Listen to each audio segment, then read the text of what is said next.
पाकिस्तान के अंदर as a senior software engineer या फिर फ्रेशर कितनी सैलरी कमा सकता है, ये क्वेश्चन हर एक बंदे का होता है। तो इस क्वेश्चन को हम इस वीडियो के अंदर पॉइंट आउट करने वाले हैं और समझने वाले हैं कि एक बंदा कितनी सैलरी कमाता है अगर वो फ्रेशर इंटरव्यू देता है, और अगर वो सीनियर लेवल पे किसी भी कंपनी के अंदर जाता है तो उसकी कितनी सैलरी होती है। हम इसको डिवाइड करने वाले हैं थ्री कैटेगरीज के अंदर। फर्स्ट कैटेगरी के अंदर आते हैं हमारे पास स्मॉल कंपनीज, सेकंड में हमारे पास आता है मीडियम लेवल की कंपनीज, एंड लास्ट में हमारे पास आता है जो कि लार्ज लेवल की कंपनीज हो सकती है।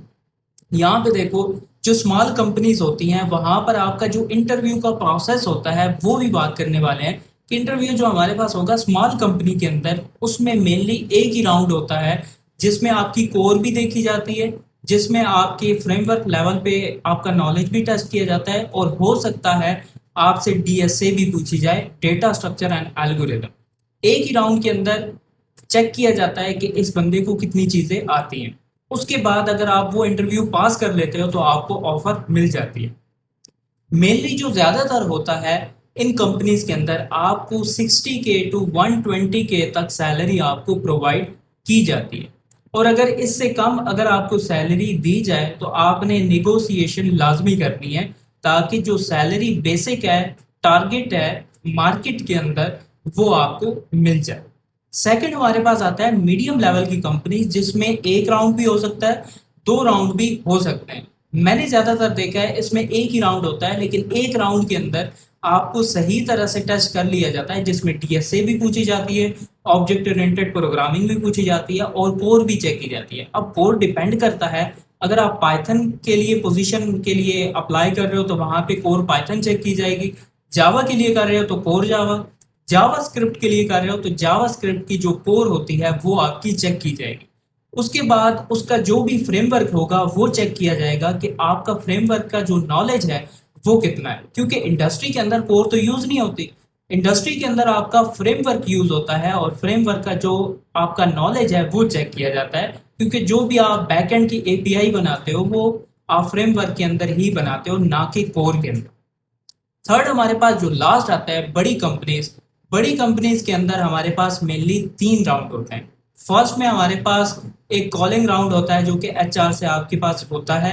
वो आपसे पता करते हैं कि आपके पास कितना नॉलेज है, आपके पास क्या क्या चीज़ें आती हैं, जो उनकी जेडी है, जॉब डिस्क्रिप्शन, उसके लिहाज से जितनी चीज़ें उनको रिक्वायर्ड हैं, क्या आपने उन पे काम किया हुआ है। अगर उसके लिए आप पास आउट हो जाते हो तो आपका एक और राउंड होता है जिसके अंदर आपकी अगेन कोर चेक की जाती है।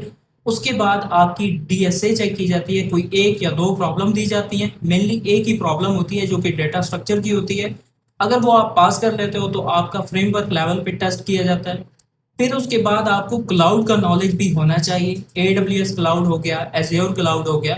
मेनली पाकिस्तान के अंदर दो ही यूज होते हैं। फर्स्ट में हमारे पास आता है AWS, सेकंड में हमारे पास आता है माइक्रोसॉफ्ट का एज़्योर। जीसीपी इतना ज्यादा यूज नहीं होता। उसके बाद अगर आप सीनियर लेवल के लिए अप्लाई कर रहे हो तो वहां पर आपका जो नॉलेज है डेवऑप्स का वो बहुत ज्यादा पूछा जाता है। ठीक है, क्योंकि as a senior software engineer आपको डेवऑप्स की टूल्स भी आनी चाहिए, क्योंकि इंडस्ट्री के अंदर आजकल डिमांड, पहले तो ये होता था कि आपको डेटाबेस आ गए, रिएक्ट आ गए, और बैक एंड में कोई भी एक फ्रेमवर्क आ गया, लेकिन आजकल डेवऑप्स के टूल अगर आते हैं तो आपकी सैलरी काफ़ी अच्छी हो जाती है। अब मीडियम लेवल की सैलरी हमने नहीं देखी, तो वहाँ पर आपकी 120K से हमारे पास 300K तक हो सकती है। अगर हम लार्ज कंपनीज की बात करें तो लार्ज कंपनी के अंदर हमारे पास जो सैलरी होती है 300K से लेके हमारे पास उससे ऊपर भी हो सकती है सैलरी पे। अब कंपनी टू कंपनी डिपेंड करता है कि इसकी कितनी सैलरी होगी।